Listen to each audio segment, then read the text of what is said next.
जय श्री कृष्ण। मैं श्याम, आपका दोस्त, आपका प्रेमी, आपका सखा, एक बार फिर आपके सामने साधक संजीवनी स्वाध्याय के 105वें अंक में।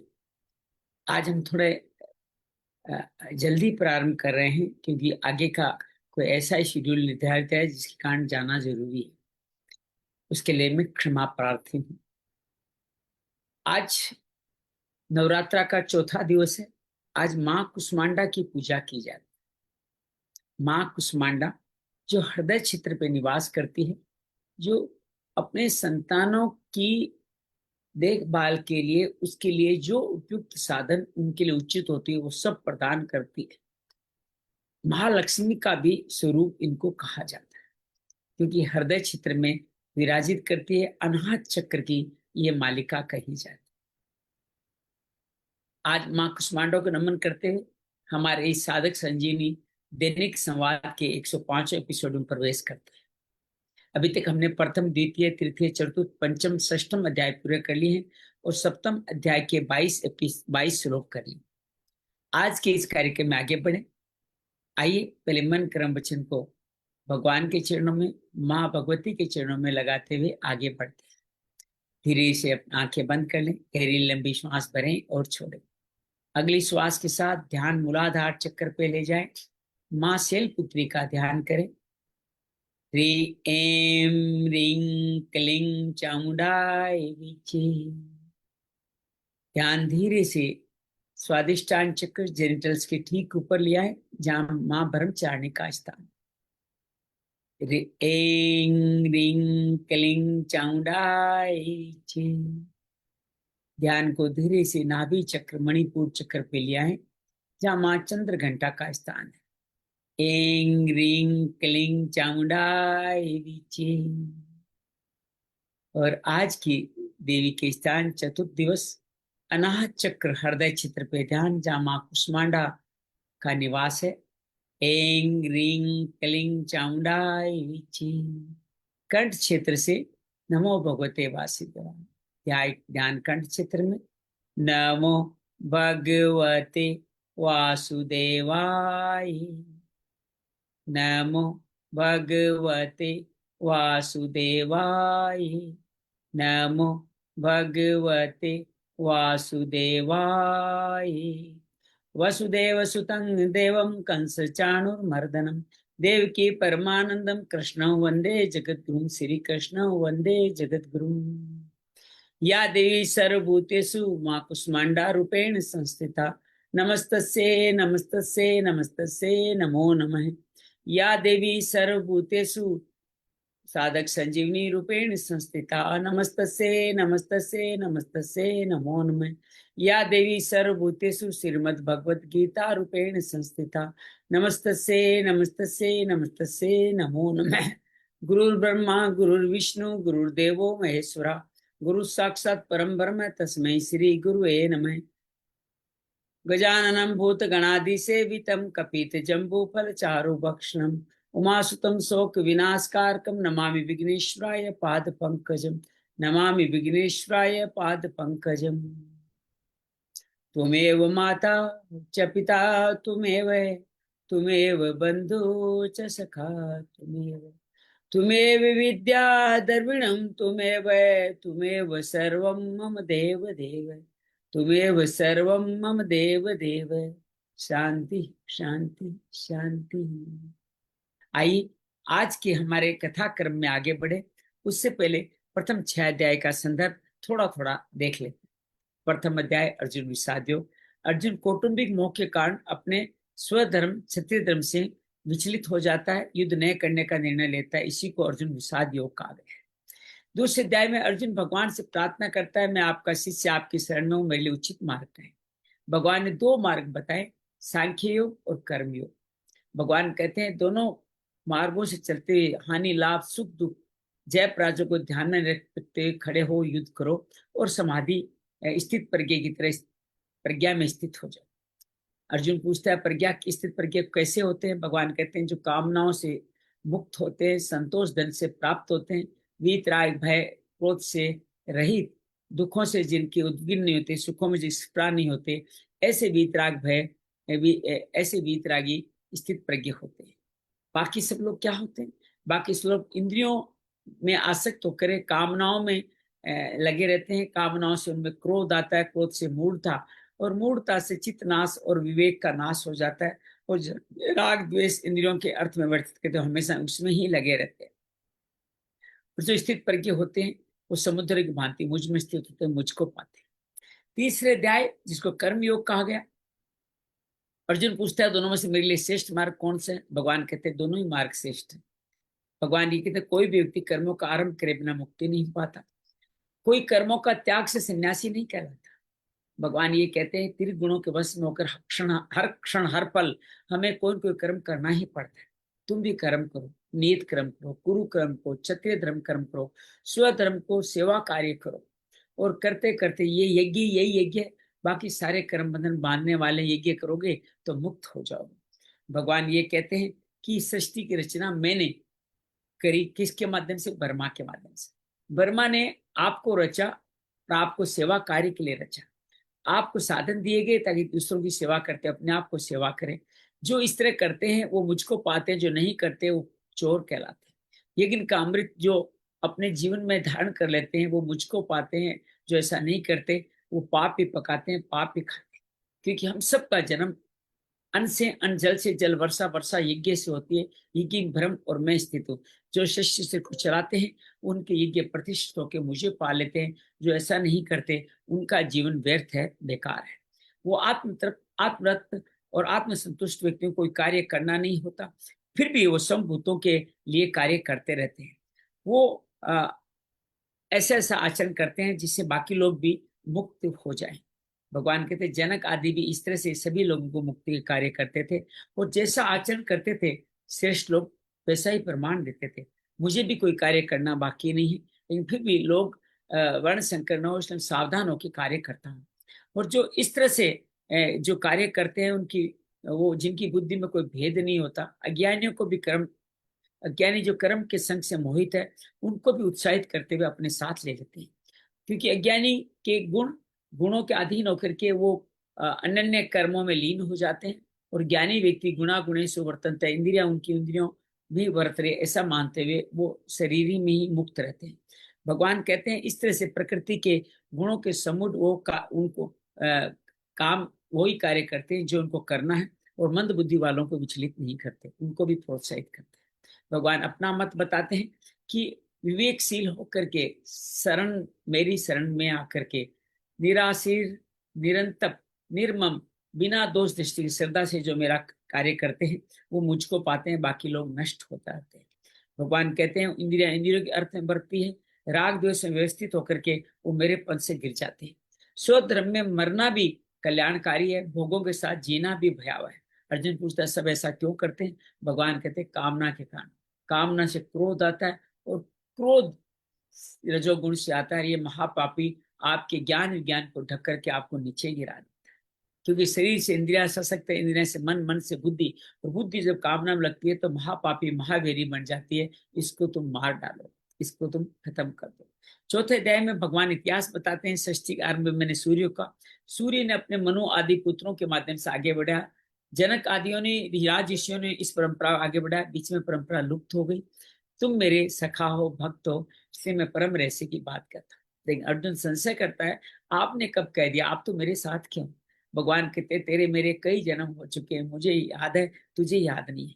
मैं अजन्मा, अविनाशी, अवयव, अपनी प्रकृति को अधीन करके योग माया के माध्यम से जब जब धर्म की हानि होती है, अधर्म का विकास होता है, भक्तों का कल्याण करने के, अधर्मियों का विनाश करने के मैं प्रकट होता हूं। मेरे जन्म क्रम दीदी है, जो जान लेता है वो मुझको पा जाता है। वीत राग भय से, क्रोध से मुक्त होकर के मुझ पे आश्रित रहता है, मेरे अंदर ही ज्ञान का प्राप्त करता है, मुझको ही भजता है और मुझको ही पाता है। और जो देवताओं को भजते हैं वो कामनाओं की सिद्धि पाते हैं, और उनको जीवन में इस मनुष्य लोक आगे भी कभी उनको मुक्ति नहीं मिलती। ये चातुर्वर्ण्य मया सिस्टम, गुण कर्म विभाग से जिस तरह के इस जन्म के गुण कर्म रहे हैं, गुणों के आधार पर कर्म रहे हैं, उनके आधार पर मैंने चतुर्वर्ण्य महीने रचे, लेकिन मैं करता नहीं, मैं बंधन में नहीं होता, मैं लिप्त नहीं होता। ऐसा मुमुक्षु जानते तुम भी जानो और युद्ध करो। कर्म क्या है, अकर्म क्या है, विक्रम क्या है, इसको जरूर जानना चाहिए। कोई भी कार्य करते समय कर्ता का एक कर्ता भाव से, आसक्ति के भाव से जो कर्म किया जाता है वो एक कर्म कहलाता है, जो श्रेष्ठ कर्म है।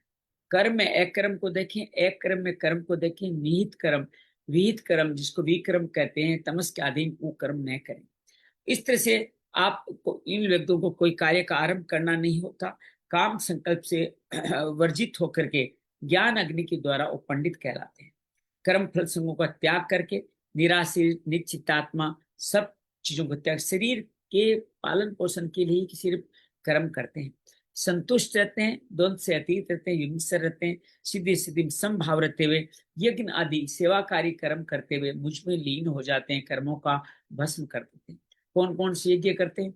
ब्रह्म यज्ञ, देवा भगवत दर्पण यज्ञ, इंद्रियों का हवन, विषयों का हवन, सभी इंद्रियों को प्राण में स्थित करते हुए कुंभक लगाते हुए समाधि के द्वारा आत्म संयम योगाग्नि, द्रव्य यज्ञ, तप यज्ञ, योग यज्ञ, स्वाध्याय यज्ञ, ज्ञान यज्ञ, तीक्ष्ण व्रत करते हुए प्राण को अपान में हवन करते हुए, अपान के प्राण में हवन करते हुए, कुंभ और स्तंभ व्रत के द्वारा नियत आहार करते हुए अनेक यज्ञों से मुझको पाते। इन द्रव्य आदि सभी यज्ञों से ज्ञान यज्ञ श्रेष्ठ है। अगर तुम ज्ञान यज्ञ के द्वारा कल्याण चाहते हो तब तो दशी महा ज्ञानी की शरण में जाओ।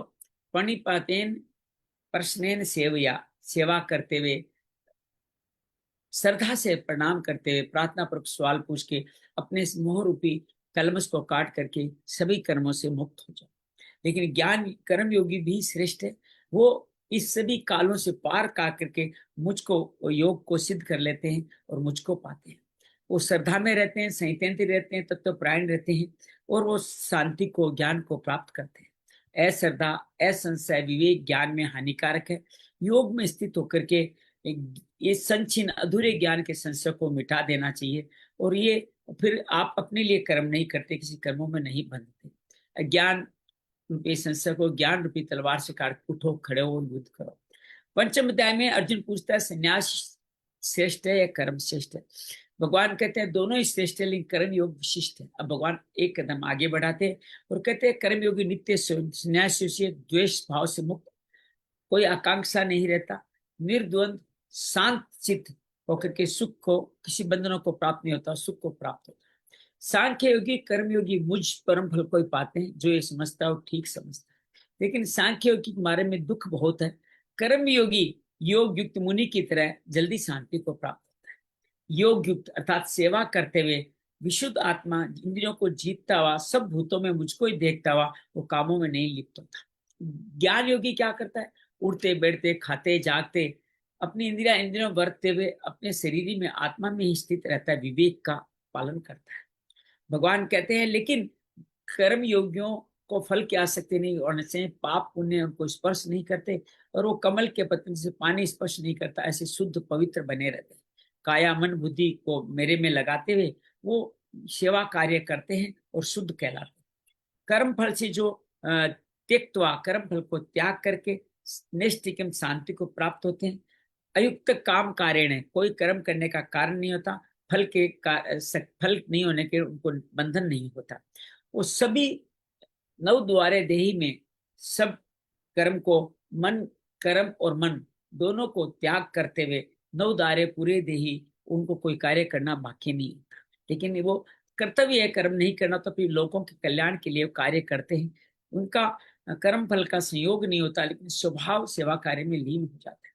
मैं किसी के पाप पुण्य में भागीदार नहीं हूं। अज्ञानी है जो विवेक को ढक करके जंतुओं जैसे भोगों में लगाता है। तुम जो ज्ञानी बात होते हैं धीरे धीरे अपने समस्त कलमश को खत्म कर लेते हैं और प्रकाशमान हो जाते हैं।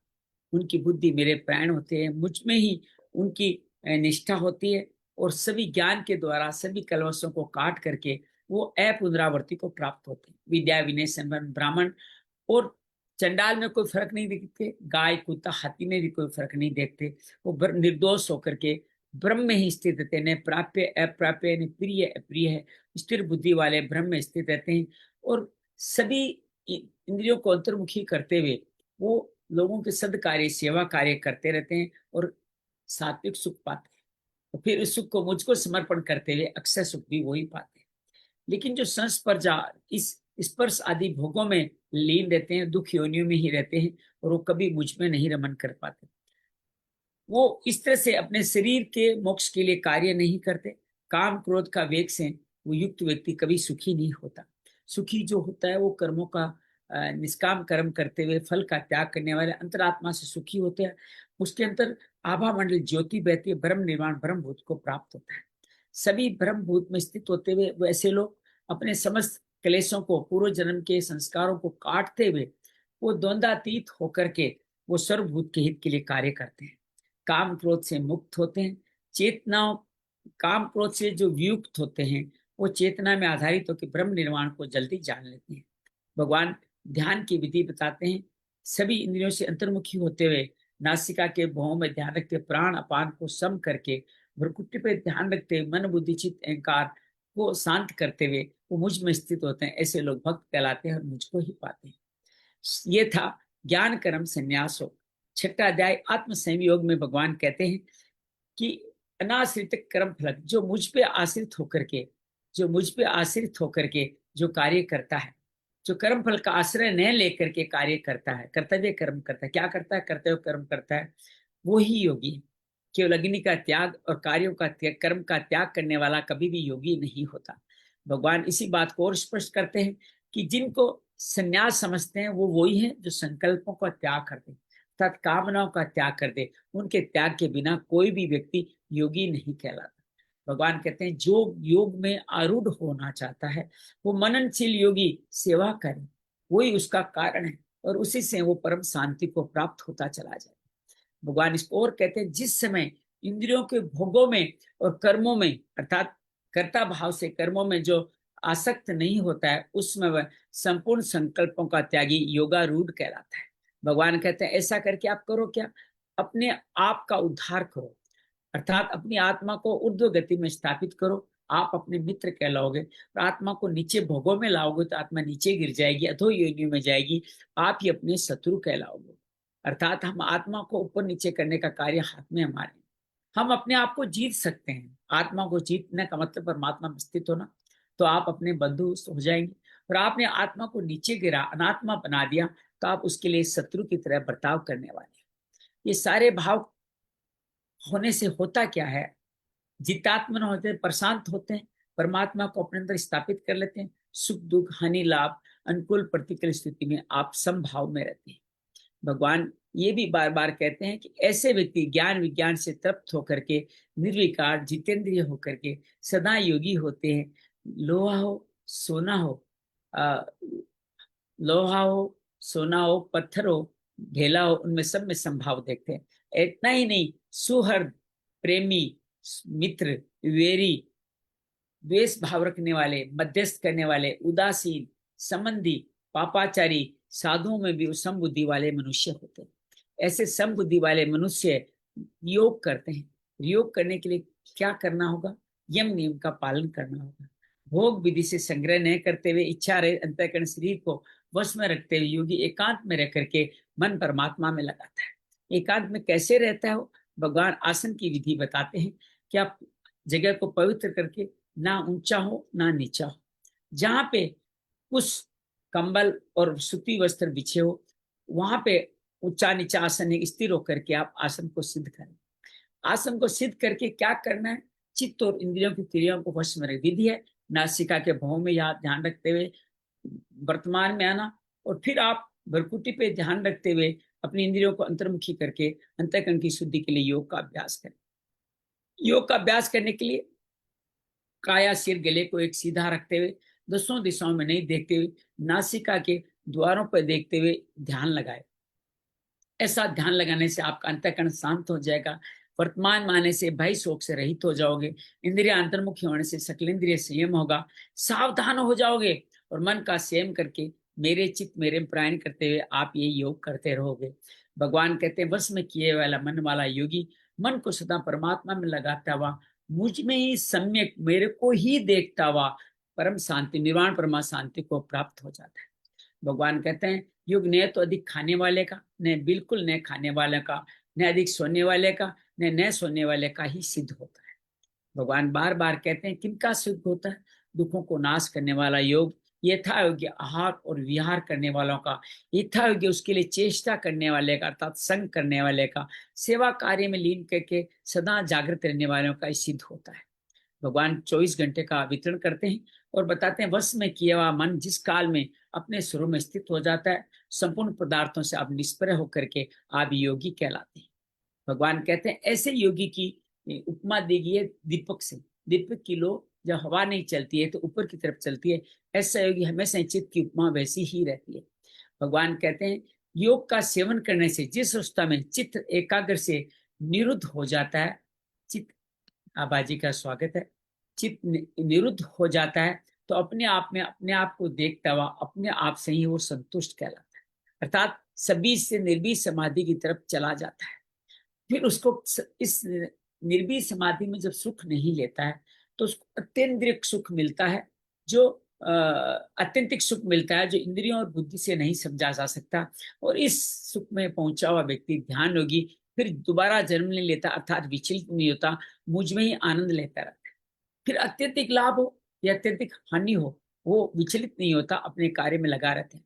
दुख के संयोग का वियोग हो जाता है और वो ध्यान योग जिसका लक्ष्य है बिना उकताए हुए अनिर्विण चेष्टा भाव से वो निश्चय होकर के यही कार्य करता रहता है। भगवान इसी बात को आगे वाले श्लोक में और बताते हैं कि संकल्प से उत्पन्न होने वाली संपूर्ण कामनाओं का त्याग करके मन और इंद्रिय सम को सभी ओर से हटाकर धीरे धीरे धैर्य वाली बुद्धि से मन को परमात्मा में स्थापित कर लेता है और फिर उसके अलावा और कोई चिंतन नहीं करता, सब कुछ परमात्मा है यही मान लेता है। भगवान इसी बात को बार बार आगे और कहने के बाद इस बात को और समझाने की कोशिश करते हैं कि इस दौरान मन हो सकता है कहीं कहीं चंचल होकर कहीं विचरण करने लग जाए, तो आप जहां जहां जाता है वहां वहां से 8 विधियां बताई है, उसको हटा करके आप परमात्मा में भली भांति लगाएं। ये 8 तरह की विधियां भगवान ने यहाँ बताई है। भगवान कहते हैं जिनके सब पाप नष्ट हो जाते हैं, फिर उनके क्या पाप नष्ट हो जाएंगे, सृजोगुण शांत हो जाएगा, मन शांत निर्मल हो जाएगा, वो ब्रह्म बोध का योगी उत्तम सात्विक सुख को प्राप्त करेगा। एक ही बात को कई बार बताते हैं, अपने आप को सदा परमात्मा में लगावा, वो परमात्मा में ही ब्रह्म प्राप्त कर लेता है, अत्यधिक सुख प्राप्त करता है। ऐसे व्यक्ति सब जगह अपने स्वरूप को देखते हैं। ध्यान योग से युक्त अंतःकरण वाला योगी अपने स्वरूप को समस्त प्राणियों में देखता है, संपूर्ण प्राणियों को अपने स्वरूप में देखता है। क्या देखता है? सभी में ईश्वर ही देखता है, सब में मुझे देखता है, मुझ में सबको देखता है, उनके लिए मैं कभी अदृश्य नहीं होता, वो मेरे लिए कभी अदृश्य नहीं होता। भगवान इसी बात को आगे बताते हैं, एकाकी भाव से स्थित हुआ भक्ति योगी, अब उसको जो संपूर्ण प्राणी भगवान को देखता है भक्ति योगी हो गया, भजन उन्हीं का करता है, तो सब कुछ मुझ में ही बर्ताव करता हुआ, मुझ में ही रहता हुआ, निरंतर निरंतर मुझ में ही स्थित रहता है।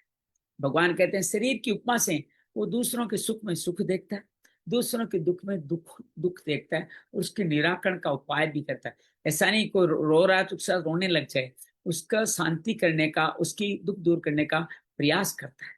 अर्जुन कहता है कि हे मधुसूदन, आपने जो समता वाला योग कहा है, मैं मन की चंचलता के कारण उस योग में स्थिर स्थिति नहीं देखता। अर्जुन ये भी कहता है कि मेरा मन बड़ा चंचल है, इंद्रियों को भी अपने वश में कर लेता है, जिद्दी है, दृढ़ है, बलवती है, इसको मैं वायु की तरह अत्यंत कठिन मानता हूं अपने वश में करना। भगवान कहते हैं तुम ये सही कह रहे हो, मन बड़ा चंचल है, परंतु हे कुंती नंदन, अभ्यास और वैराग्य के द्वारा इसको वश में निग्रह किया जा सकता है। भगवान 8 तरह के अभ्यास, 3 तरह के वैराग्य के तरीके बताते हैं और भगवान कहते हैं जिसका मन पूरा वश में नहीं हुआ है वो लंबे समय निरंतर श्रद्धा पूर्वक अभ्यास करेगा तो मेरा वादा है वो मन जरूर वश में आ जाएगा। तो भगवान ये 3 सूत्र देते हैं मन को वश में करने के, और उसके बाद में अर्जुन फिर बोलता है चलो मैंने मन को वश में कर लिया, अंतिम समय में मेरा मन विचलित हो गया तो मेरा क्या गति होगी, मैं कहाँ पहुंच जाऊंगा, मैं किस गति को, योग तो मिला नहीं, किस गति को प्राप्त हो जाऊंगा। मैं संसार के आश्रय से रही, 2 अवस्थाएं बताते हैं, पहले भोगों में लीन हो जाए, दूसरा संसार के आश्रय से रहित है, नहीं परमात्मा नहीं मिले मेरे को, मैं दोनों मार्गों से उभय विभ्रष्ट किस तरह छिन्न भिन्न बादल की तरह खत्म तो नहीं हो जाऊंगा। भगवान आप ही मेरे इस संशय का समाधान करने के लिए योग्य हो, आप योगेश्वर हो, आप ही मेरा समाधान करें। भगवान कहते हैं कि जो इस मार्ग पे एक कदम भी रखता है उसका न तो इस लोक न किसी परलोक में कभी विनाश नहीं होता, दुर्गति नहीं होती। अब भगवान दोनों मुक्तियों के बारे में बताते हैं। जो व्यक्ति अंतिम समय विचलित हो जाता है, अर्थात इंद्रियों में लग सकता है, उस व्यक्ति का स्वर्ग आदि विघ्न को पार करना पड़ता है, अर्थात पुण्य लोक में जाता है। वहां जब भोगों के वश में नहीं होता है तो श्रीमानों अच्छे घरानों के अंदर जन्म लेता है। दूसरे व्यक्ति जो अंतिम समय तक योग ही करते रहते हैं लेकिन भगवान को नहीं पाते, यात्रा अधूरी रहती है, शरीर चला जाता है, वो व्यक्ति दोबारा स्वर्ग आदि में नहीं जाते, सीधे योगियों के कुल में जन्म लेते हैं। और वहां से पुनर् वो जो जन्म लेते हैं वो जन्म बड़ा दुर्लभ है। अब दोनों जन्म लेके करते क्या है, जो योगियों के कुल में जन्म लेते हैं उनको पूर्व जन्म की संपत्ति, पूर्व जन्म की साधना अनायास ही मिल जाते हैं, क्योंकि बीज का नाश नहीं होता और फिर साधन की सिद्धि के लिए प्रयत्न करता हुआ मुक्त हो जाता है। और जो व्यक्ति सिरमानों के घर में जन्म लेता है उनको थोड़ा एक और परीक्षा होती है, वहां भी भोग मिलते हैं।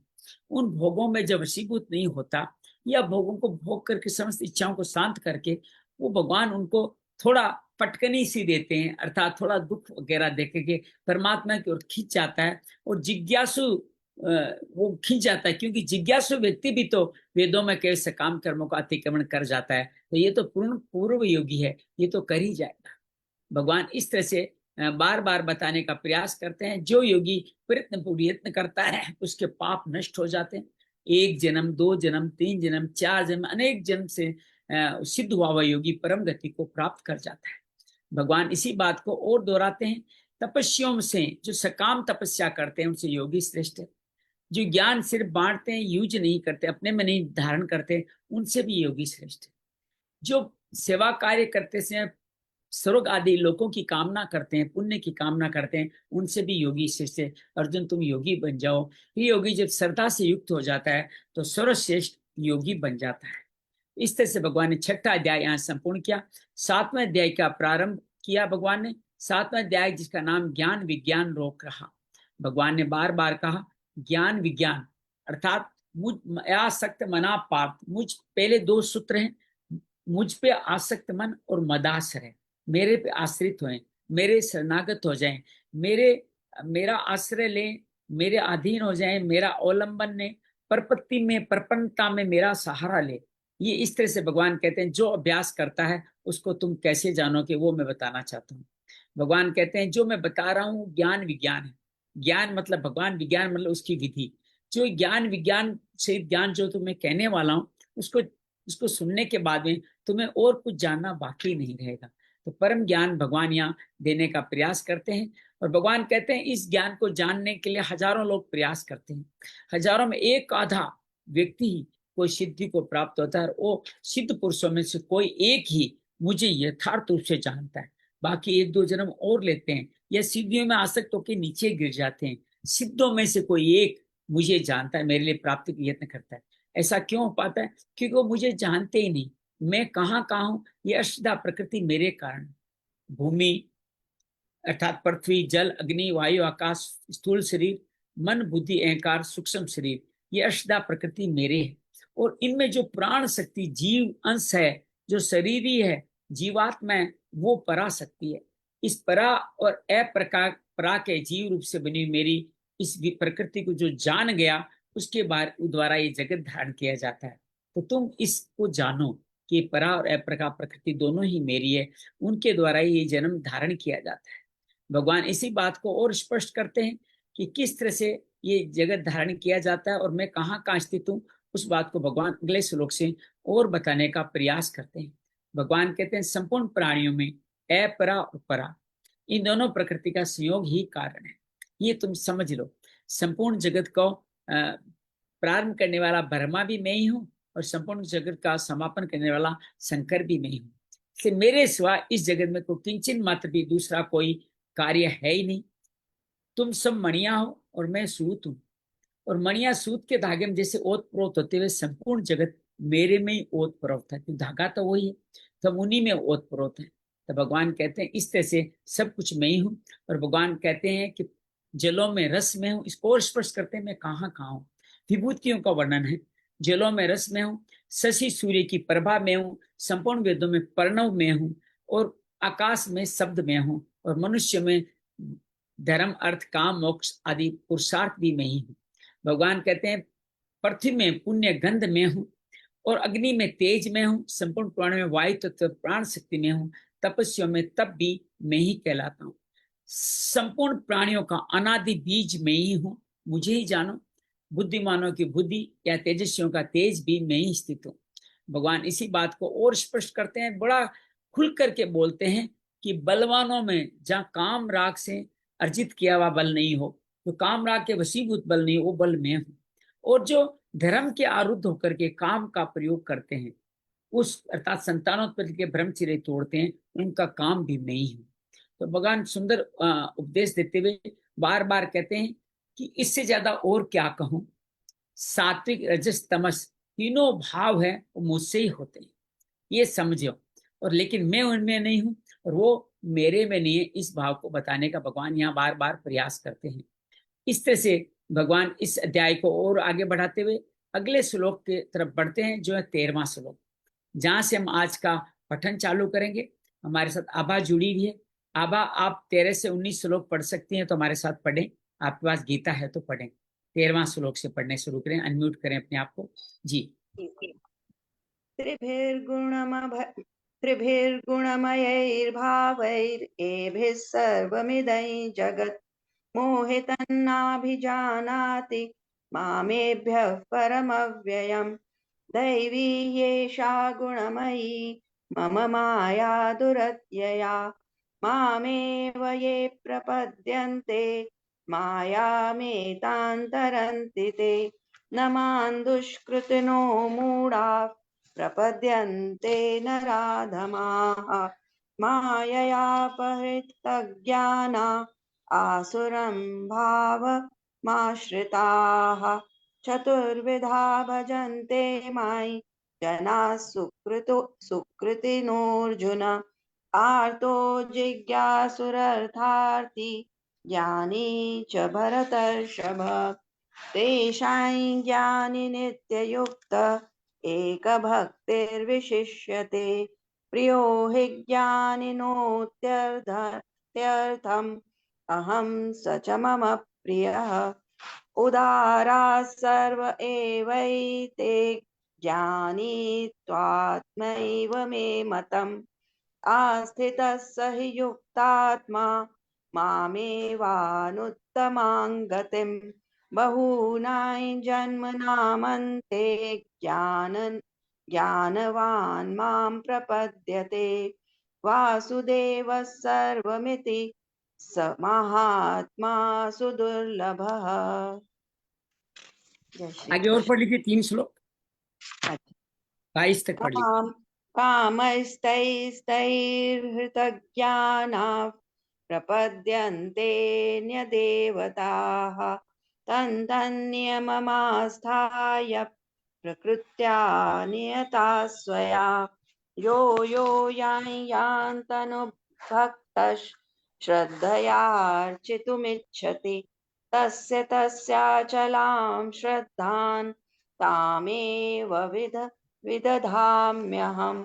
सतया श्रद्धया युक्तस्तस्याराधनमीहते लभते च ततः कामान् मयैव विहितान् हितान्। बहुत सुंदर पढ़ा आपने।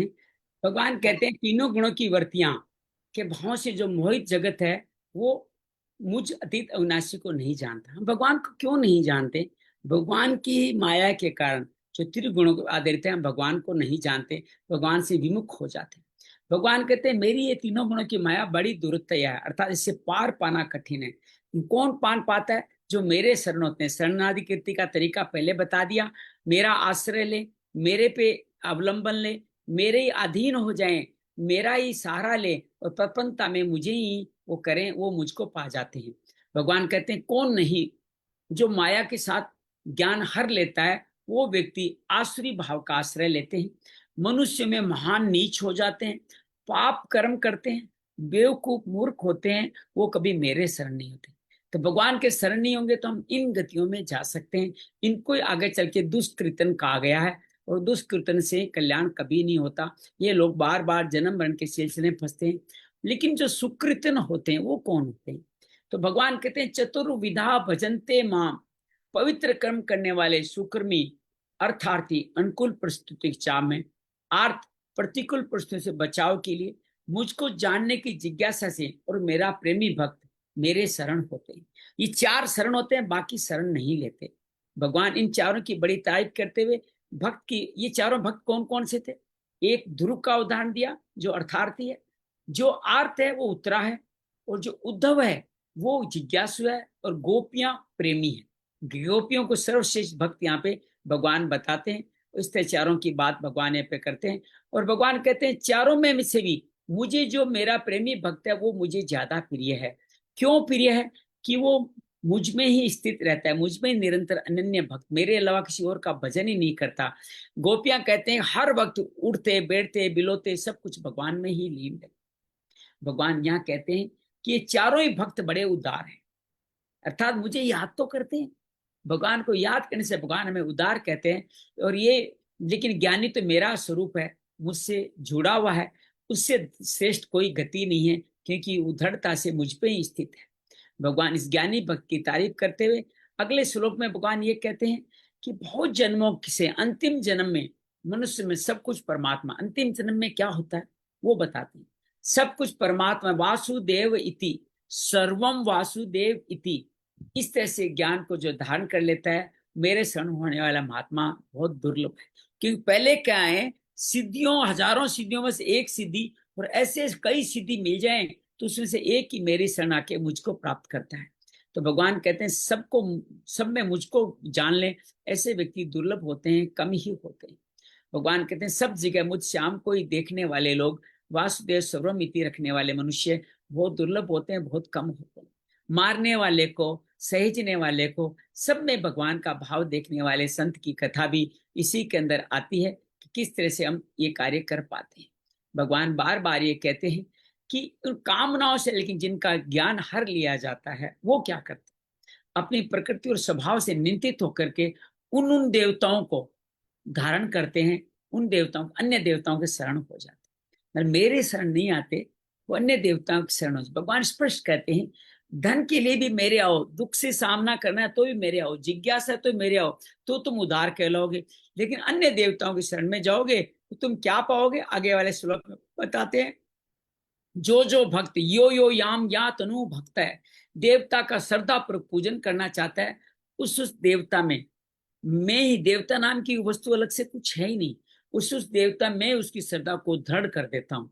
और दृढ़ करके आप दिलाते क्या हो? क्या मुक्ति दिलाते थे हो? नहीं, मैं मेरे द्वारा दृढ़ शक्ति युक्त होकर जिस देवता की आराधना करते हैं, वो देवता जिस जिसका अधिकारी है उसकी कामना पूरी कर ज्यादा से ज्यादा अपने लोक ले जाएगा, धन दे देगा, पुत्र दे देगा, सुरक्षा दे देगा, या स्वर्ग लोक ले जाएगा, वो कामना पूर्ति। लेकिन वो नहीं करता, वो भी मैं ही करता हूँ। कैसे करता हूँ? तुम्हारी श्रद्धा का मापदंड देखते हुए मैं उसको करता हूँ।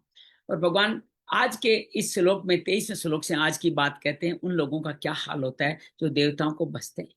भगवान उपासना के फल का वर्णन कर रहे हैं। तू तेसाम अल्प मेधसाम अंतवंतु फलम तेसा तद भवे अल्प मेधसाम देवान देव यजो यान्ति मद भक्ता यान्ति मामपि। तुच्छ बुद्धि वाले, अल्प मेधा, बुद्धि जिसकी सीमित होती है, वो देवताओं की आराधना करते हैं। क्योंकि उन, क्यों? वो तुच्छ बुद्धि वाले के, वो ऐसा फल लाते हैं जो फल नाशवान है।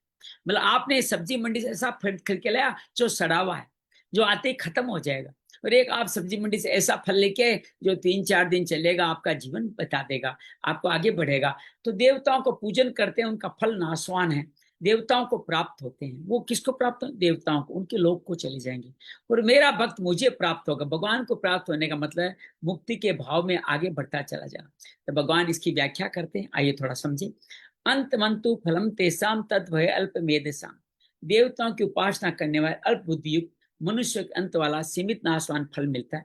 यहाँ शंका होता है भगवान के द्वारा विधान के फल तो नित्य ही होना चाहिए, फिर अनित्य क्यों है? समाधान ये है कि हमारी कामना वो नाशवान पदार्थों की कामना है। दूसरी बात, देवताओं को भगवान से अलग मानते हैं, ये बड़ी सूक्ष्म बात है। देवताओं को भगवान मान ले तो भगवान खुश हो जाएंगे, लेकिन आप मानते हो नहीं नहीं, मेरे तो एक ही है, मेरे तो यही है, ये उस देवता को अलग मानते हो। और उन दो उपायों से, इन दोनों उपायों से अविनाशी फल मिल सकता है। किसके? भगवान को देवता मान लें तो मिल सकता है। तो कामना नहीं रखे देवता की उपासना करें तो उनको अविनाशी फल मिल जाए। कोई कामना नहीं रखते, चाहे आप हनुमान जी का भजन करें, लक्ष्मी का भजन करें, कोई भी देवता, सूर्य का भजन करें, पंचदेव में से किसी को भजन करें, आपको अविनाशी फल मिल जाएगा। कोई कामना नहीं रखे, अर्थात वहां भी मैं ही स्थित होता हूँ। जब कामना नहीं दिखती तो मैं अपना परम फल दे देता हूँ। उपाय और कामना रहेगी तो अविनाशी फल नहीं मिल पाएगा, भगवत प्राप्ति नहीं होगी। फल तो मेरा विधान किया हुआ ही मिलता है। कामना होने से नाशवान, न कामना करने से परम फल मिलता है। अल्प बुद्धि का कहने का तात्पर्य है उनके नियम तो अधिक धारण करने पड़ते हैं, भगवान के लिए बहुत सारे व्रत करने पड़ते हैं, बहुत सारे धारणा करनी पड़ती है, परंतु फल मिलता है सीमित। अंतमाला काम बहुत किया, तपस्या बहुत की, लेकिन फल में क्या पाया हमने? इतनी सारी तपस्या की, थोड़ा सा धन पा लिया, संतान पा ली, जो नाश हो जाने वाला है, साथ नहीं चलने वाला। मेरी आराधना में इतने नियमों की जरूरत नहीं होती, इतनी विधियों की आवश्यकता नहीं होती, और फल भी असीम मिलता है, बहुत ज्यादा मिलता है। तो देवता के पास नियम अधिक है, फल थोड़ा है। जन्म रूपी बंधन, आराधना में नियम कम है, मेरी आराधना नियम कम, फल अधिक है। ऐसा होने पर भी लोग मुझ पे नहीं लगते, देवताओं की उपासना में लगते हैं। उनकी बुद्धि अल्प है, तुच्छ है, इसलिए उनकी बुद्धि अल्प और तुच्छ है। उम्मीद आप समझ रहे होंगे। देवान देवेजो यान्ति मद भक्ता यान्ति महामति। देवताओं को पूजन करने वाले देवताओं को प्राप्त होते हैं, अर्थात उनके लोक को चले जाएंगे। मेरा पूजन करने वाले मेरे को प्राप्त होते हैं। मेरी उपासना करने वाले कामना पूर्ति भी हो जाती है और मेरी प्राप्ति भी हो जाती है, अर्थात की कामना प्राप्त करते देते हैं ना। और मेरे भक्त सकाम और निष्काम सब मेरे फल को प्राप्त होते हैं। परंतु भगवान की उपासना करने वाले सभी कामना पूरी हो जाए, ये नियम नहीं है। तुम मांगो जो कुछ, लेकिन देऊंगा वो जो तुम्हारे लिए हितकारी होगा। अगर अपने पिता से आप शराब मांगोगे तो पिता नहीं देगा, दो चांटे देगा। वो आपको अमृत दे सकता है, शराब नहीं दे सकता। जिसमें आपका हित होता है वो ही देगा। अहित होता हो तो कितना ही पुकारें, कितना ही रोकें, जैसे पिता माँ नहीं देती उस तरह भगवान की आराधना के भगवान भी नहीं थे, लेकिन अन्य देवता दे देंगे, अन्य देवता दे देंगे, ये फर्क है। भगवान का भजन करने से भगवान नित्य स्मृति होती है, भगवान का संग सदा रहने वाला है, भगवान की प्राप्ति और संसार में लौट कर नहीं आना पड़ता। परंतु देवताओं का संबंध सदा रहने वाला नहीं है, क्योंकि कर्म जनित है। तो देवता लोग की प्राप्ति और संसार में लौट कर आना ही पड़ता है। क्षीणे पुण्य मर्ति लोकम विशंति। मेरा भजन करने वाले मेरे को प्राप्त होते हैं। भगवान ने इसी तरह अर्थात त्याग, जिज्ञासु, ज्ञानी, इन चारों भक्तों को सुकृत और उदार कहा है। यह मद भक्ता यान्ति मामिका, यह भी तात्पर्य है। जीव कैसे भी आश्रम वाला क्यों न हो, दुराचारी से दुराचारी क्यों न हो, आखिर है तो मेरा अंश। माता पिता को कोई बेटा गलत रास्ते में चल पाता है तो उसको त्यागते नहीं है, वो कहते हैं तो मेरा ही बेटा, वो उसकी जिम्मेदारी लेते हैं। उससे उनसे केवल आसक्ति, अगर संसार के साथ समझ जोड़ लिया, आसक्ति संसार में गई तो क्या होगा, बेटा तो मेरा ही है, संसार अगर न तो मेरी प्राप्ति हो ही जाएगी। सब कुछ भगवत स्वरूप हो, भगवान का विधान भगवत स्वरूप हो। ऐसा होते हुए भगवान से बिन संसार की सत्ता माना, अपना काम रखना, दोनों ही पतन के कारण है। कामना का नाश होने पर भगवान दिखने लग जाएगा। देवताओं को उपासना करने वाला अधिक देवताओं के पुनरावृत्ति लोकों में जा सकते हैं, सूर्य लोक, चंद्र लोक हैं, इंद्र लोक, इनमें जा सकते हैं। तो भगवान की उपासना कर लिया, बैंकुट धाम भगवान के पास जाते हैं। सात्विक देवता भगवत बुद्धि अपने में निष्काम भाव, तो उसका भी उद्धार हो जाएगा। भले ही देवताओं में आप भजन करो, लेकिन किस कार्य के लिए? मुझे, हे हनुमान जी, मुझे आप जैसी भक्ति प्रदान करें, ताकि मैं भगवान की भक्ति में लीन हो जाऊं। माँ को कहे कि माँ, मुझे भगवान की भक्ति में लाने का रास्ता बता, मुझे शंकर जी के चरणों तक पहुंचा दे। आप लक्ष्मी को कहे कि लक्ष्मी को पूछे, माँ मुझे नारायण तक पहुंचने का रास्ता बता दे। आप राधा से कहें कि मुझे श्री राम के साथ मिला दे, हैं, राधा राधा मुझे श्याम, राधा जो श्याम मिला दे। ऐसा अगर कहेंगे तो निष्काम भाव कहा जाएगा और आपका उद्धार हो जाएगा। देवताओं की उपासना का दोष यही है कि उनका फल अंत नाशवाना होता है। देवताओं के पास सीमित अधिकार होते हैं। जो भगवान को छोड़कर अन्य देवताओं की उपासना करते हो, अल्प बुद्धि वाले, ये अल्प बुद्धि वाले नहीं होते तो देवताओं की उपासना में क्यों लगते? भगवान की उपासना करते, देवता में भगवत बुद्धि कर देते। लेकिन भगवान की उपासना तो बड़ी सुगम है, विधि विधान परिश्रम की भी जरूरत नहीं है, केवल भाव की आवश्यकता है। और देवताओं की उपासना में क्रिया, विधि, पदार्थ की प्रधानता है। ये गणेश जी को लड्डू चाहिए, हनुमान जी को चूरमा चाहिए, सब अलग अलग विधि विधान बने हुए, पूरे मंत्रोच्चार उनका स्तुति बना हुआ है। भगवान के लिए पत्रम पुष्पम फलम तो जो अर्पित करते हैं भगवान राजी हो जाते हैं। संसार की कितनी विधाओं का कला कुशल ज्ञान हो जाए, वो अल्प मेधाई है, क्योंकि वो ज्ञान को दृढ़ कर, ज्ञान जो है वो भी अज्ञान को ही दृढ़ करता है।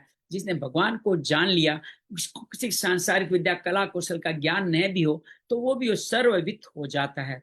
तो भगवान देवताओं की उपासना फल सीमित और अंत होने वाला ये बताते, फिर भी मनुष्य उनमें क्यों उलझ जाते हैं? भगवान अगले श्लोक में ये बताते, भगवान उनकी निंदा करते हुए कहते हैं, अव्यक्तम व्यक्ति महापन्नम मन्यते माम बुद्धयः परम भाव मजानन अनंतो ममा अयम अनुत्तमम्।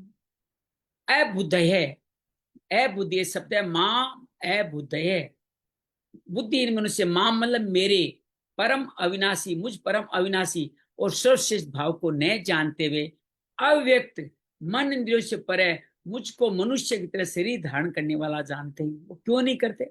वो कहते हैं ये भी तो भगवान ही, ये भी तो शरीर ही है, कृष्ण जी तो शरीर है, लेकिन उनको बाकी अन्य देवता में शरीर नहीं दिखता, उनका भजन करते हैं।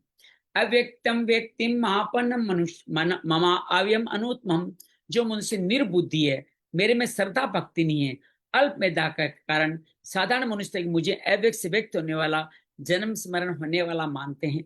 मेरा जो अविनाशी अजन्मा अवयव भाव है, जिससे बढ़कर दूसरा कोई हो नहीं सकता, जो देश काल व्यक्ति परिपूर्ण रहते हुआ सदा अति सदा एक रूप रहने वाला निर्मल असंबंध है, ऐसे मेरे अविनाशी भाव को नहीं जानते। मेरे अवतार तो उसको अर्जुन भी तो कहाँ जानता था? भगवान ने बताया, अर्जुन ने कहा आपने तो अभी जन्म शरीर का लिया। भगवान कहते नहीं, मेरे कई जन्म हो चुके हैं जो दिव्य तू नहीं जानता। तो उन साधारण मनुष्य मान की उपासना नहीं करते, पर तो देवताओं की उपासना करते हैं। याद रखे, सारे ब्रज लोग इंद्र की उपासना करते थे, लाला की उपासना नहीं करते थे, कृष्ण की उपासना नहीं करते थे। तो भगवान उनको सिखाते हैं गोवर्धन धारण करके कि मेरी उपासना करो। तो वहां तो थे, आज नहीं है, लेकिन उनकी लीलाएं हमारे साथ में है। अबुद्धे पद का अर्थ यह नहीं कि बुद्धि का भाव है, बुद्धि में विवेक में रहते संसार को जानते भी इसे मानते नहीं, यही उसमें बुद्धि रहित पना मूर्ता है। दूसरा भाव यह है कि कामना को रख नहीं सकता, कामना रह नहीं सकती, कामना पहले भी नहीं थी, कामना पूर्ति के बाद भी कामना नहीं रहेगी। अर्थात वास्तव में कामना की सत्ता है नहीं, फिर उसका त्याग, फिर भी उसका त्याग नहीं करते, यही अबुद्धि है। मेरे स्वरूप को न जानने से अन्य देवताओं के पास हम लग गए और विनाश पदार्थ काम से बुद्धिहीन मनुष्य मेरे विमुख हो गए। यद्यपि वो मेरे से अलग हो नहीं सकते, मैं भी उनसे अलग हो नहीं सकता, तथापि ज्ञान ढक जाने से वो देवताओं तो खींचे जाते। अगर मेरे को जानते तो फिर मेरा ही भजन करते। अब भगवान बताते हैं, पहला भाव देते हैं, बुद्धिमान मनुष्य वे होते हैं जो भगवान के शरण होते हैं, वो भगवान को ही सर्वोपरि मानते हैं। अगर आप बुद्धिमान हो तो ये कर लो। अल्प मेधा वाले मनुष्य कौन से हैं? जो देवताओं के शरण होते हैं, देवताओं को अपने से बड़ा मानते हैं, उनमें थोड़ी थोड़ी नम्रता, जिससे उनमें थोड़ी नम्रता सरलता रहती। तीसरा, अबुद्धि वाले मनुष्य वो होते हैं जो भगवान को देवता जैसा नहीं मानते, साधारण मनुष्य जैसा मानते हैं, जो अपने को सर्वोपरि सबसे बड़ा मानते हैं। यही तीनों में अंतर है। किसमें? बुद्धिमान, अल्प मेधा और अबुद्धि। परम भाव मजा अनंत का तात्पर्य मैं अज रहता हुआ, अविनाशी रहता हुआ, सभी लोगों ईश्वर रहते अपनी प्रकृति को स्मर के योग माया से प्रकट होता हूँ। ये भगवान ने चौथे अध्याय में भी बताया था। अनुत्तमम, क्षर से अतीत, क्षर से उत्तम हूँ, उत्तम कोई नहीं है, ऐसा मेरा अनुत्तम भाव को नहीं जानते। भगवान ने बार बार अव्यक्तम माँ व्यक्ति माँ पनम मन्यते अबुद्धि है, जो सदा निराकार मेरे को केवल साकार मानते हैं, वो निर्बुद्धि है, क्योंकि वह मेरे अव्यक्त निर्विकार निराकार स्वरूप को नहीं जानते। अरे भाई, कैसे जाने निर्विकार निराकार को? भगवान कहते हैं मेरे सगुण से ही आप निराकार तक पहुंच जाएंगे। व्यक्ति मां पनम माम अव्यक्तम मन्यते अबुद्धे, अर्थात भगवान अवतार लेके उनके सारथी बनते हैं और वो मेरे को केवल निराकार मानते हैं, निर्बुद्धि है, मेरे स्वस्थ अविनाशी भाव को नहीं जानते। दोनों अर्थों में कोई भी अर्थ ठीक नहीं है, कारण कि ऐसा अर्थ मानने पर केवल निराकार को मानने वाले साकार रूप के उपासना में निंदा करने लग जाएंगे। कई ये सब मैं भगवान नहीं मानता, मैं तो निराकार को मानता हूँ, और साकार मानने वाले निराकार रूप की निंदा करेंगे। ये दोनों ही एक देशीयपना है। हमें दोनों के पहले, हम और आप दो हैं, द्वैत से अद्वैत की तरफ जाया जाएगा। अद्वैत से दुख बड़े आने वाले, पृथ्वी तल जल तेज जो महाभूत है विनाशी, वो भी विनाशी विकार है। वे भी दो तरह के होते हैं, स्थूल और सूक्ष्म। जैसे स्थूल रूप से, बहुत गहन बात है, समझिएगा, स्थूल रूप से पृथ्वी साकार है और परमाणु रूप से निराकार है। इसके छोटे छोटे परमाणु कर देते हैं तो निराकार है, कुछ नहीं बचता, जीरो हो जाता है। जल बर्फ बूंदे बादल भाव रूप से साकार है और परमाणु रूप से जल भी निराकार है। तेज काठ दिया सलाई में रहता हुआ निराकार है। हमें दिया सलाई में दिखता थोड़ी है अग्नि, हमें काठ में भी घर्षण से अग्नि पैदा होती है, लेकिन काठ में हमें दिखती नहीं है, और प्रोजेक्ट होने से वो अग्नि साकार दिखाई देती है। इसलिए भौतिक दृष्टि भी दोनों रूप होते हैं, दोनों होते वास्तव में दो नहीं होते। साकार होने पर निराकार में कोई बाधा नहीं होती, निराकार होने पर साकार में कोई बाधा नहीं थी। फिर परमात्मा के साकार निराकार दोनों होने में क्या बाधा है? दोनों ही है, कोई बाधा नहीं है। भगवान साकार भी है, निराकार भी है, सगुण भी है और निर्गुण भी है। गीता साकार निराकार सगुण निर्गुण दोनों को मानती है। 9वें अध्याय के चौथे श्लोक भगवान ने अपने को अव्यक्त मूर्ति कहा है। चौथे अध्याय के 6ठे श्लोक भगवान ने कि मैं अज होता हुआ भी प्रकट होता हूँ, अविनाशी होता हुआ भी अंतर्ध्यान हो जाता हूँ, फिर सबका ईश्वर होता हूँ, आज्ञा पालक पुत्र शिष्य बन जाता हूँ। ये सब साकार रूप है। निराकार होते हुए साकार होने में, साकार होते निराकार होने में भगवान में कोई भी किंचन मात्र भी अंतर नहीं होता। भगवान स्वयं को नए जानने वाले उनके में अलग अलग तरह की कल्पना करते। भगवान व्यक्त भी है, अव्यक्त भी, लौकिक भी है, अलौकिक भी। वासुदेव सर्वम सद सच्चाम अर्जुन, परंतु बुद्धिमान उनसे भगवान को अन्य प्राणियों की तरह अव्यक्त से व्यक्त होने वाला, जैसे अर्जुन भी मानता था, और लौकिक जन्य मरने वाला मानता है। उनके लिए भगवान ने गीता के दूसरे अध्याय में कह आए हैं, अव्यक्ता देनी भूतानी व्यक्त मध्यानि भारत है, अव्यक्त निधना अन्य तत्र का परिदेवना। हे भारत, सभी प्राणी जन्म से पहले अप्रगट थे, मारने के बाद भी अप्रगट हो जाएंगे, बीच में ही प्रकट दिखते हैं, इसमें शोक करने वाले क्या बात। भगवान मनुष्यों की तरह अव्यक्त से व्यक्त नहीं होते, और तो अव्यक्त रखते हुए ही व्यक्त होते, और व्यक्त होते हुए भी अव्यक्त होते। परम भगवान देवताओं की उपासना करने वालों को श्रद्धा भी देते हैं और उनकी उपासना का फल भी देते हैं। ये भगवान का पक्षपात रहित भाव है। मतलब आप दूसरी दुकान से माल खरीदो, फिर भी आप उनको आशीर्वाद दो, उनको रास्ता बताओ, ये तो केवल भगवान ही कर सकते हैं ना।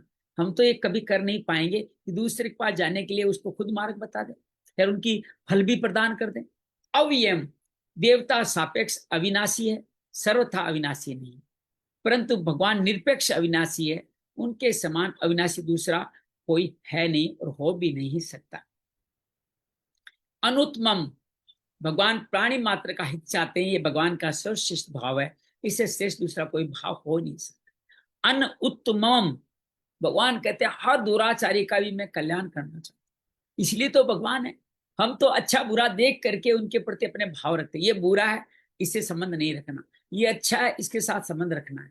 तो ऐसे तो भगवान कहते हैं साधारण मनुष्य भगवान को साधन से मानने में क्या कर, हम क्यों भगवान को साधारण मनुष्य मान लेते हैं? अर्जुन ने भी तो माना था, सखा माना, ये उसको यादव कह दिया और पता नहीं क्या क्या कह दिया मान करके। भगवान ये कहते हैं नाहम प्रकाश सर्वस्य योग माया समावृत है, मूढ़ो अयम न अभिजानाति लोको माम अजम अवयम। वरदान कहते हैं जो मूढ़ मनुष्य, अयम मूढ़ मनुष्य समुदाय मुझे अजन्मा अविनाशी ठीक अभिजानाति ठीक तरह से नहीं जानता, उन सब के योग मैं अच्छी तरह ढका हुआ मैं प्रकट नहीं होता। बड़ी बड़ी बात कहती है, जो मुझे अजन्मा अविनाशी नहीं मानता वो योग माया, मेरी योग माया त्रिगुणों के माया में उनको ढक लेती है, मैं उनके लिए कभी प्रकट ही नहीं। मूढ़ो अयम न अभिजानाति लोको माम माम अजन्म अव्ययम, मैं अज और अविनाशी हूँ, जन्म मरण से रहित हूँ। ऐसा होने पर मैं प्रकट अंतर्धान होने की लीला करता हूँ। जब मैं अवतार लेता हूँ और तब अज रहता हूँ ही अवतार लेता हूँ, अजन्मा। आप गौर कीजिएगा, भगवान राम हो या कृष्ण हो या अन्य कोई हो, वो माँ के गर्भ से नहीं उत्पन्न हुए, उन्होंने पूरा अवतार लिया। और फिर कौशल्या और देवकी ने प्रार्थना करी कि ये भगवान बालक बन जाइए। ऐसे नहीं, हमारे यहाँ ऐसे बच्चे नहीं पैदा होते थे, बड़े बड़े चतुर्भुजधारी नहीं पैदा होते। तब भगवान से प्रार्थना करते हैं, तब भगवान बच्चे का स्वरूप लेते हैं, अर्थात माँ के गर्भ से नहीं उत्पन्न, अजन्मा अवतार लेते हैं। अवयव रहते हुए अंतर्धान हो जाता हूँ। जैसे सूर्य भगवान उदय होते हैं तो हमारे सामने हो जाते हैं, अस्त होते हैं तो ओझल हो जाते, छिप जाते हैं। ऐसे ही मैं प्रकट अंतर्धान होने की लीला करता हूँ। जो मेरे को इस प्रकार जन्म मरण से रहित मानते हैं वे मूर्ख हैं, परंतु जो मेरे को साधारण प्राणी तक जन्म करने वाले मानते हैं, जन्म मरण से रहित मानते हैं, वही बुद्धिमान है, अर्थात मूर्ख नहीं है। जो मेरे को सभी प्राणियों तक जन्मने मरने वाला मानते हैं वो मूर्ख है। भगवान को अज अविनाशी न मानने में कारण क्या है कि मनुष्य का भगवान के साथ जो स्वतः अपनापन है उसको भूल कर शरीर को अपना लिया है। भगवान अर्जुन से अपनापन रखते हैं, ये शरीर ही मैं हूँ, शरीर मेरा है, इसलिए उस सामने पर्दा आ गया है, जिसे भगवान को अपने समान ही जन्मने मरने वाला मानने लगता है। मूढ़ मनुष्य मेरे को अज अविनाशी नहीं मानते। दो कारण हैं, एक तो मेरी योग माया से मैं खुद छिपा रहता हूँ, और एक उनकी मूढ़ता। अगर मूढ़ता नहीं हो तो धीरे धीरे मुझको ढूंढ लें। जैसे हम लुका छिपी खेलते हैं, तो जो मूर्ख आदमी होते हैं वो ढूंढ नहीं पाते। जो थोड़ी अक्ल लगाते हैं, श्याम कहाँ छुपेगा, अपनी माँ की साड़ में ही छुपेगा, माँ की गोदी में जाके छुपेगा, वो फट से ढूंढ लेगा। तो जो ये जानता है वो ढूंढ लेगा। तो अब योग माया से छिपा कर शरीर में किसी एक घर है, सब अपने घर में बंद है। शहर के सब घर, शहर की चार तारियां भी में भी बंद है। मनुष्य बाहर निकलना चाहे तो अपने घर से निकल सकता है, पर शहर की चार दीवार से निकलना उसके हाथ के पास। हाँ, यदि शहर का राजा चाहे तो चार दीवारी का दरवाजा खोल सकता है, और उसके घर का दरवाजा भी खोल सकता है। राजा आएगा तो हमें अपने घर का दरवाजा भी खोलना पड़ेगा, लेकिन हम केवल अपने घर का दरवाजा ही खोल सकते हैं, शहर का दरवाजा नहीं खोल सकते। मनुष्य अपने घर का दरवाजा नहीं खोलता तो राजा उस दरवाजे को तोड़ भी सकता है। ऐसे प्राणी अपनी मूर्खता को दूर करके अपने नित्य स्वरूप को जान सकता है। पर सर्वथा भगवत बोध का बोध तो भगवान की कृपा से होता है। भगवान जिसको जनाना चाहे वही उनको जानता है। अर्जुन को जनाना चाहते हैं, इसलिए विश्वरूप दिखाएंगे। सोई जाने जेई देहु जनाई, वही जान सकता है जिसको जनाना चाहे। अगर मनुष्य सर्वथा भगवान के शरण हो जाए तो भगवान उसके अज्ञान को दूर कर देते हैं और अपनी माया को भी हटा लेते हैं। कल हमने बताया भगवान के दर्शन करने जाते हैं, वहां भी माया है। भगवान दिखते ही नहीं, हमें क्या दिखता है, वीआईपी दिखते हैं, वीआईपी दर्शन करने की विधि दिखते हैं, पंडित जी कुछ लेते देते दिखते हैं। हम कह रहे हैं ये क्या है, ये तो हम भगवान में अश्रद्धा कर देते हैं, लेकिन एक्चुअली ये भगवान की माया है। उसके वसीभूत होकर के आप ये सब कुछ देखते हैं। ना हम प्रकाश सर्वस्व योग माया समावर्त है। सबके सामने, मूढ़ समुदाय के सामने मैं भगवत रूप से प्रकट नहीं होता। मेरा अज अविनाशी भगवत से जानना मानना नहीं चाहते। वो मेरे को साधारण मनुष्य मानकर मेरी अवहेलना करते हैं। भगवान के कहते हैं ना, राम जी क्या राम जी थे, एक धोबी के कहने से अपनी पत्नी को भेज दिया। अरे घटना नहीं देखो, उसका परिणाम देखो। राम जी वन में क्यों चले गए, अपनी पत्नी को दुख दिया, पिताजी मर गए, ऐसा क्यों किया, परिणाम क्या किया, रावण को मारा, मुक्ति दिलाई विश्व को। हम परिणाम नहीं देखते, घटनाओं का आधार देख लेते हैं। साधारण मनुष्य ज्ञान की अवहेलना करते हैं, तो मैं उनके सामने भगवत रूप से कैसे प्रकट हूं।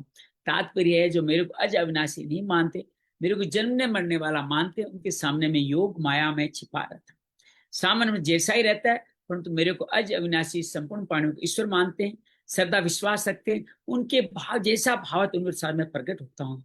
भगवान की योग माया विचित्र विलक्षण अलौकिक है।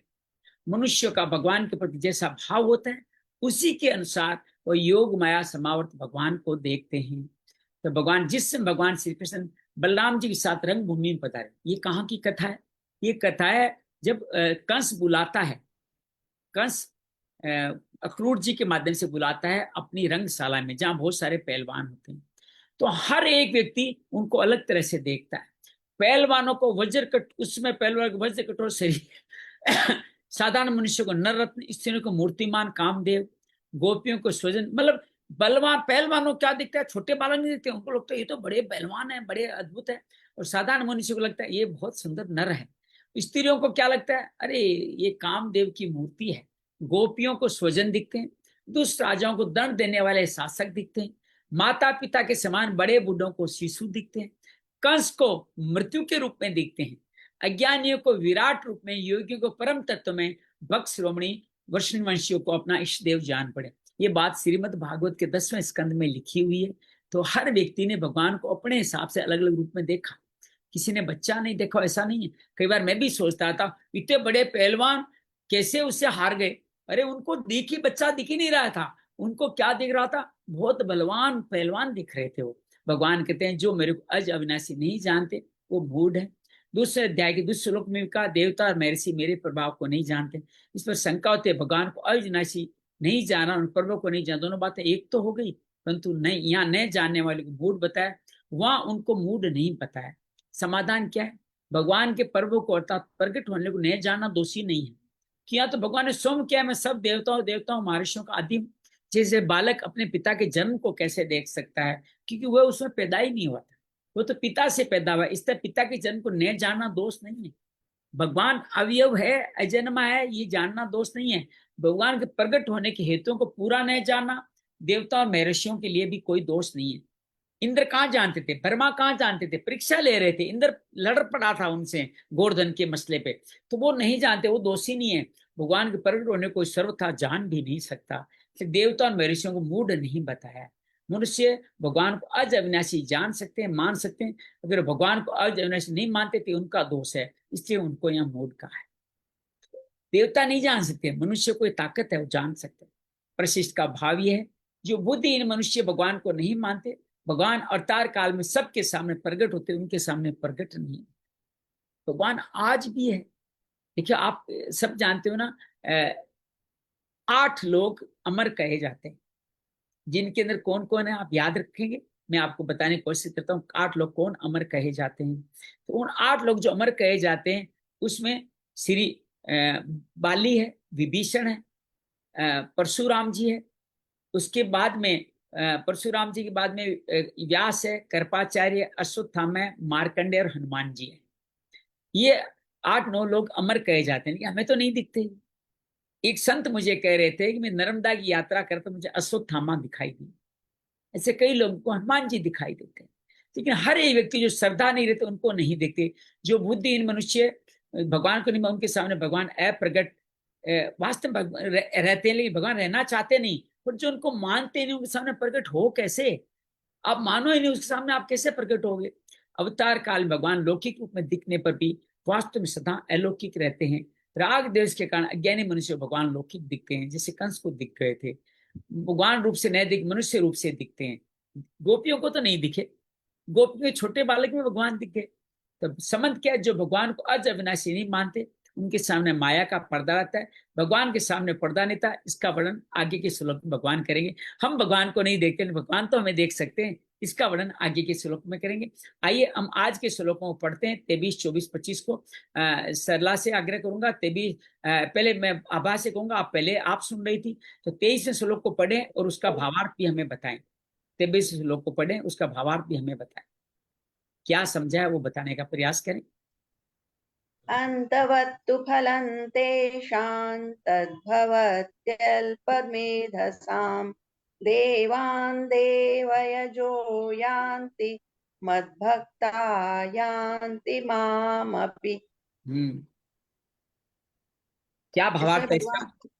कहते हैं कि अंत में, मैं भावार्थ समझा नहीं पाती हूँ। मैं समझाऊं मैं हाँ, आप समझाऊं समझो, आप हाँ समझो। सर, जो लोग इसमें बताते हैं कि जो लोग ब्रह्मा विष्णु और महेश को, जो शिव को मानकर अपनी पूजा करते हैं, जैसे देवता उनकी अपनी कामना की पूर्ति के लिए पूजा करते हैं, तो उन्हें उनके फल नष्ट हो जाते हैं, उनके उनको थोड़े ही फल मिलते हैं और नष्ट हो जाते हैं। और मेरे भक्त मुझे प्राप्त होते हैं, साथ में हाँ, ही मेरे मद भक्त भक्ता यान्ति मामपि, मेरे भक्त मुझे पूछते हैं और मुझे प्राप्त कर जाते हैं। प्राप्त होते हैं। हाँ, और अगले श्लोक में में क्या था? बताते हैं 24 श्लोक में और 24वें में बताते हैं, जो मनुष्य मतलब थोड़ी बुद्धि वाले होते हैं, उन उनके ज्ञान का तीनों गुण, जो सत्व गुण, रजोगुण, तमोगुण होता है, वो नष्ट कर चुके होते हैं अपना। वो देवताओं से, वो भिन्न भिन्न देवताओं के, अलग अलग देवताओं की पूजा करते हैं। तो जो अपनी इच्छा से जिस भी देवता की पूजा करते हैं, भगवान उसी में उसकी श्रद्धा मतलब दृढ़ कर देते हैं। और फिर ये तो बताते पिछली हैं वाली कि बात हो गई। वो कहते हैं मुझे नहीं जानते, मुझको साधारण मनुष्य की तरह धारण करने वाला मानते हैं, इसलिए हाँ, वो मुझे अव्यक्त नहीं जानते, साधारण मनुष्य की तरह सर्वश्रेष्ठ भाव को मेरे नहीं जानते। और ऐसा नहीं जानने हाँ, से भगवान क्या कहते हैं, आगे क्या होगा? 25वें श्लोक भगवान में क्या कहते हैं? भगवान अपने ना अपनी जोग माया को में छिपे रहते हैं, और हाँ, अपने वास्तविक काल को सबके सामने प्रकट नहीं करते हैं। बहुत बढ़िया। यह प्रभु का अपना ही एक स्वरूप छिपाने का तरीका है, मुझे ताकि ऐसा भक्त लगता है अपने भगवान नहीं छिपाते, हम उनको ढूंढ नहीं स्वरूप समझ में नहीं आता। नहीं पाते। काठ में अग्नि छुपी है, हम ढूंढ नहीं पाते। हम जब हाँ, ढूंढ लें तो माचिस से दिया सलाई जला ही देते हैं। तो हाँ, ये ढूंढ लेना ही बड़ा महत्वपूर्ण है। भगवान माया है। देखो, कोई आदमी सहजता से मिलता नहीं, सहजता से धन भी कमाई नहीं करना, मिलने को मिलता, तो वो सब हमें ढूंढना पड़ता है, उसके लिए यत्न करने पड़ते हैं। तो भगवान को भी योग माया से ढका बताया गया है कि उनको आप ठीक तरह से नहीं जानते, वो अविनाशी है ये नहीं जानते, उनको साधारण लौकिक मनुष्य जान लेते। आप बात समझ में तो आ रहा है ना, बोले ना बोले समझ में तो आ गया तीनों भाव आपके, कि देवताओं के फल आपको विनाश देने वाले हैं, आपको मुक्ति नहीं देने वाले। मुक्ति मुझे ही देना, मैं ही देना हूं। जो उनको बसते हैं मूड है, मुझे जो भूजते हैं वो अल्प मेधा साम नहीं है, वो सुबुद्धि हाँ वाले साधारण मनुष्य होते भी मुझको जान जाएंगे। वो मेरी योग माया के कारण ढका होने के कारण अल्प बुद्धि वाले मुझको अविनाशी नहीं जानते, मुझसे साधारण मनुष्य मानते हैं और मुझको नहीं जान पाते। ये बात यहाँ बताई गई है। आइए आंख बंद करके इसको समझने का प्रयास करें। आंखें एक दीजिए। एक मिनट जी जी, आप, एक मिनट आप संतोष को भी जोड़ देना उसमें। ठीक ठीक, मैं जोड़ देता हूँ। आराम से बैठ जाएं, गहरी लंबी श्वास भरें और छोड़ें। अपने मुस्कान को अपने चेहरे पे स्थापित कर लें, भगवान की उपस्थिति को स्थापित करें। पंच तत्वों से बना हुआ शरीर, अष्टधा प्रकृति वाला शरीर, मन बुद्धि चित्त अहंकार वाला शरीर, शरीर के प्रति सजग हो जाए। इस शरीर में ही परारूप में भगवान विद्यमान है। ममे वांसो जीव लोके जीव भूता सनातन। शरीर के हर अंग परमाणु में भगवान की उपस्थिति के प्रति सजग हो जाए। वो ही पराशक्ति है जिसके कारण भगवान हम सब में विद्यमान।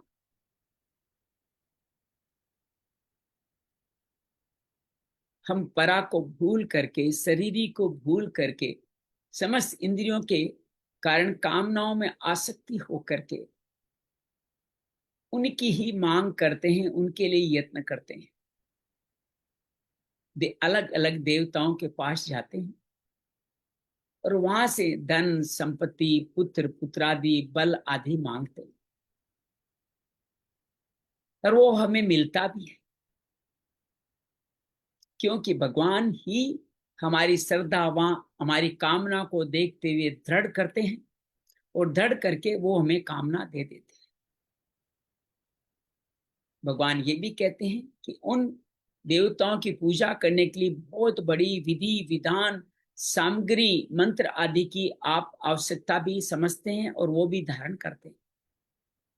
और नासवान फल, कामनाओं की पूर्ति नासवान फल है, वो पाते हैं। और मेरे सामने आकर के अगर आप बिना किसी विधि के, बिना किसी मंत्र के, बिना किसी साधना के सहज भावों से मेरा पूजन करें तो मैं आपको परम फल मुक्ति प्रदान करता हूं। दूसरा प्रयोजन ये बताते हैं कि आप भले ही उन देवताओं के पास जाएं, लेकिन उनसे भी कामनाओं की इच्छा न करते हुए मुक्ति का भाव रखें, या उनके कृतज्ञ होने के लिए उनके दरवाजे पे जाएं, जिस भी मंदिर में जाएं सिर्फ धन्यवाद देने जाएं और भगवान के चरणों में अपने आप को लग जाए, मन इस भाव से जाएं, तो मैं वहां भी तुम्हें ही दिखाई दूंगा और तुम्हारी मैं मुक्ति प्रदान कर दूंगा। साथ में भगवान ये कहते हैं कि देवता सिर्फ कामना की पूर्ति दे सकते हैं और मैं कामना की पूर्ति के साथ तुम्हें मुक्त भी कर सकता। भगवान कहते हैं कि जो ऐसा करते हैं वो देवताओं पूजने वाले अल्प बुद्धि वेद शाम, उनकी बुद्धि अल्प होती है। बाद में उनको मूढ़ भी कह दिया, अर्थात अल्प मेद शाम, मूढ़, अबुद्धि और बुद्धिमान, तीन तरह के वर्गीकरण बताए। भगवान को मानने वाले, जानने वाले, पूजन करने वाले बुद्धिमान। अल्प बुद्धि वाले भगवान को मानते हुए भी देवताओं के शरण में जाते हैं। अबुद्धि वाले भगवान को न मानते हुए देवताओं की शरण में जाते। भगवान कहते हैं बहुत सारे लोग मेरे अलौकिक अविनाशी जीव को नहीं जानते। और क्यों नहीं जानते? क्योंकि कामनाओं से, त्रिगुणों की माया से वो ढके हुए हैं, उनको मैं दिखता ही नहीं। वो मेरे जन्म को सामान्य मनुष्य की तरह लौकिक मानते हैं, अलौकिक नहीं मानते। इसलिए मेरे जन्म में रहते हुए भी वो मुक्त नहीं होते, मुझसे मिलते हुए भी मुक्त नहीं होते। भगवान कृष्ण के जन्म के दौरान कहते हैं कुछ गोपियों के अलावा उद्धव ही मुक्त हुए थे, या अर्जुन को थोड़ा बहुत मुक्ति का भाव मिला था, कुंती को मिला था, लेकिन ज्यादा लोग उनके साथ रखते हुए, अनेकों अनेक साथ रखते हुए मुक्त नहीं हुए। बहुत सारे लोगों ने तो उनके विरोध का रास्ता अपनाया। तात्पर्य सीधा है, भगवान को अलौकिक मान करके, अविनाशी मान के, अजन्मा मानते हुए हम उनकी तरफ जाएं। सगुण में निर्गुण को देखें, निगुण में सगुण को देखें, साकार में निराकार, निराकार में साकार को देखें, तो हम जल्दी मुक्ति को पा जाते। निर्गुण निराकार, सगुण साकार, सापेक्ष निरपेक्ष उस भगवान अजन्मा अविनाशी को हम नमन करते हैं, उनकी शरण में चलते हैं, विश्राम कर। शांति शांति शांति। या देवी सर्वभूतेषु श्रीमद् भगवत गीता रूपेण संस्थिता, या देवी सर्वभूतेषु कुष्मांडा रूपेण संस्थिता, नमस्तस्यै नमस्तस्यै नमस्तस्यै नमो नमः। जय माँ भगवत गीते, जय जय माँ भगवत गीते, हरि कमल विहारिणी, हरि कमल विहारिणी, सुंदर सुपुनीते। जय जय माँ भगवत गीते, दया सुधा बरसावनी, मातु कृपा कीजे, मातु कृपा कीजे, हरिपद प्रेम दान कर, हरिपद प्रेम दान कर, अपनों कर लीजे। जय जय माँ भगवत गीते। योगेशम सच्चिदानंदम वासुदेव व्रज प्रियम धर्म संस्थापकम वीरम कृष्ण वंदे जगत गुरु श्री कृष्ण। आज जल्दी कैसे कर दिए? आज है ना 9 बजे कहीं जल्दी पहुंचना है, 9 बजे कहीं पहुंचना है, कोई ओ। घटना घट गई है, उनके समर्थन में एक सभा हाँ हाँ बुलाई हाँ, है, समझ गए थे हम। जी, इसलिए वहां जाना। हाँ बहुत बहुत धन्यवाद, बहुत बहुत हाँ।